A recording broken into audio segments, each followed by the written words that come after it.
For as far back as I can remember, cheaters have been in Call of Duty. From way back in the early days of Verdansk, they were rage hacking.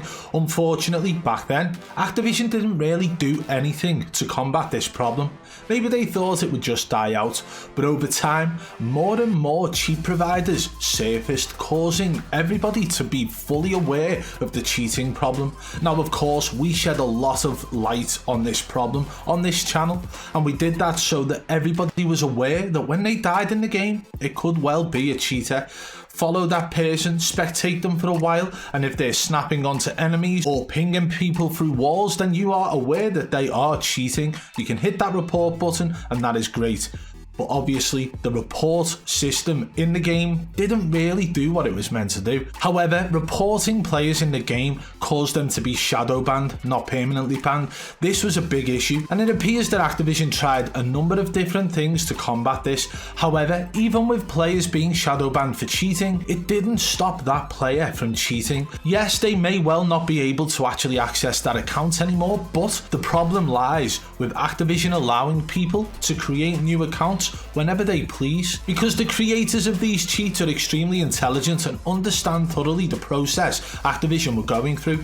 So cheat providers were also providing hardware ID spoofers. The hardware ID spoofer would allow the cheater to bypass the hardware ID shadow ban, meaning they could spoof their hardware ID, create a new account, and then go straight back into the game. Now, this process only took 10 to 15 minutes at most, and for those who were fully aware of how to do this, like rage hackers, they were able to do this a lot quicker. This caused a problem because more and more people started to cheat. This even caused a lot of streamers to cheat as well. Streamers who wanted to get their name out there, streamers who wanted to win money in tournaments and wager games and so much more. They were able to cheat and get away with it because certain cheats hadn't been detected, and it was only in-game reports that were causing a problem. Now, if you add in-game reports causing the shadow bans with the fact that some streamers are whitelisted, this generated an even bigger problem because whitelisted streamers were not able to be reported in-game. Go to the pyramid. He's full whitelisted. Yes, love that. I'm pretty sure I actually am whitelisted from getting shadow banned though. I know Tommy said that wasn't a thing, but I'm pretty sure they told me that a long time ago. You couldn't get shadow banned?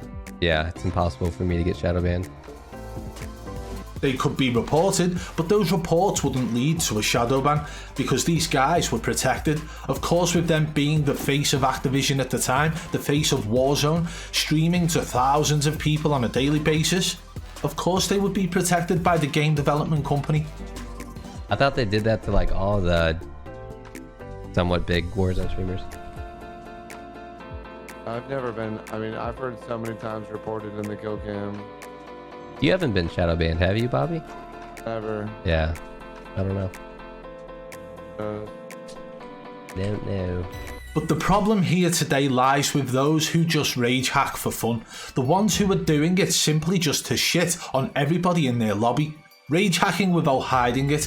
These people had no care in the world about whether or not the account they were using got banned, because they were aware they could just use a hardware ID spoofer, create a new account and get straight back into the game. So this caused another complication for Activision. They needed to find a way around this, but for a long time they struggled to find that way.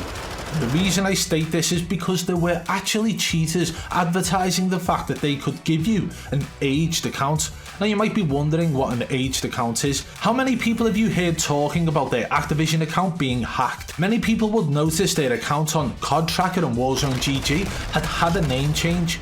And there was a big problem here because what was happening, cheat providers were also stealing other people's accounts. They were then changing the password and selling it on to somebody who needed an aged account. Now this aged account would come with obviously all the stats from the previous user, and they would then change the name and use it. This was actually used quite a bit by streamers. They would get an aged account of a similar level to theirs that had been banned. Torva was a prime example of this. Torva found himself in an engine owning detection, causing his original account to get permanently banned. He then bought an aged account. This aged account he changed the name on, but guess what?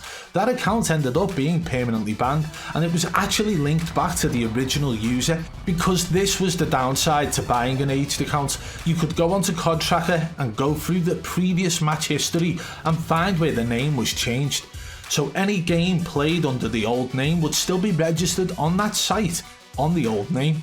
And this is how Torva got exposed. So people like Torva and Wagnificent buying accounts and using hardware ID spoofers so they could continue playing and pretending they were falsely banned. Well, they got exposed. But there has always been ways to create new accounts. To create a new account, you need to generate an email and you need to generate a phone number. And this is how they were doing it. They were simply going onto a website that allows you to generate a phone number, because what happens here, once you set the account up, they send a verification code to that number. You get that number on the website you've generated the number from, and you use that code to set up your account. Now, this was a way people were doing it manually. And this was a very big problem for Activision. They needed to set something up to combat this problem. However, there were also people who set up programs that did this rapidly, so they were able to generate so many different accounts, and what the program would do is automatically put in the code that was sent to the generated number into the Activision account, and then that account was set up. So they could then sell on multiple different Activision accounts. For a very long time, you were able to purchase an Activision account for as little as $1. So you could get banned by an account for $1, and to the point where some of these cheaters had 300, 400, 500 accounts purchased, ready to go, so they could just keep switching accounts. But then when Vanguard was on its way out, Activision announced Ricochet anti-cheat. This was the biggest announcement they had ever made. The player base was actually excited to see whether or not Activision had incorporated something that could combat the cheating problem. It was out of hand. There were far too many people cheating from the early days of Verdansk, and it only got worse. Along came Caldera. Everybody had high hopes. It was a new map. Activision had announced it was a new engine, although after doing some digging we found that it was built on the same engine as Verdansk. That was unfortunate, because all that meant was the cheat providers only had to update their cheats for them to be available for Caldera. But the one thing that set off the alarm bells was the fact that when Activision announced Ricochet anti-cheat, the cheat developers were able to get the source code for the anti-cheat, and there were cheat providers like Artificial Aim as well as Engine Owning announcing that they had already gained access to the source code of the anti-cheat, and they were ready to bypass it once it was incorporated into Warzone. This was a big red flag. People should have stepped away from the game there and then, but they never. They had hope still, and for a long time that hope has still been there for some people. So even after so many different attempts for Activision to combat the cheating problem, the cheaters still prevailed. They were still steps ahead of the game development company as well as the anti-cheat team. And it turns out that Ricochet anti-cheat wasn't able to combat the problem to the extent that people wanted, and the cheaters were still able to rage hack and then make new accounts and rage hack and repeat and repeat and repeat. This was something that was going to be the difficult thing for Activision to combat, because there were people out there generating a phone number to create a legitimate account because of security reasons. They don't want to use their original number. They don't want to tie any of their personal details to that account in case of a data breach, which is understandable. So how could Activision combat this? Well, Activision decided to make a stand. They stopped people from being able to use these automatically generated phone numbers online, and the way in which they did this was a security feature that prompted after the account had already been generated and played on. So originally when you set that account up, you are prompted to put in a code. That code is sent to the automatically generated number, to which then you input it and your account is set up. But what was happening was Activision decided to prompt people for another code. If you had used an automatically generated number online, you were not able to get that code. This actually combated the problem very well, because there were rage hackers who had these accounts generated and sat there ready to use. Like we said earlier, they had 300, 400, 500 accounts at the ready, but these had all been used with automatically generated numbers, so all of those accounts were essentially scrapped. This was great. Cheaters who had paid $1 per account and bought 500 of them had just lost $500, accounts that they will never ever be able to use now. But this didn't stop the cheaters from working a way around it, and recently in Warzone 2, that's exactly what has happened. They have now found a new way to generate accounts to get past all of the new security features that have been incorporated into the game to try and put a stop to cheaters. We seem to be going round in a vicious circle. Cheaters always seem to be steps ahead of the game development company, or at least they end up a step ahead after Activision combat a certain problem. Once Activision combat one problem, the cheat developers seem to bring another 2 or 3. And this is something that's been ongoing since the early days of Verdansk. How are we able to enjoy the game that Activision have put out for the player base if there are so many cheaters within that game? With methods like this allowing people to generate accounts this quickly, it is only going to lead to more rage hackers in the game. Because a lot of rage hackers probably dipped out when Activision incorporated the new security feature, because all of their accounts that they had purchased had gone. So why would they waste more money on accounts?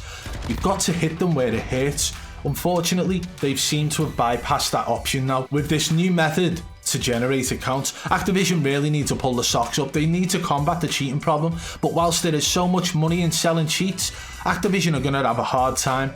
Cheat developers are making far too much money. So why on earth would they just give up and stop? Even with the new security features that Activision still bring to the table each time, there are still hundreds of thousands of cheaters in their game.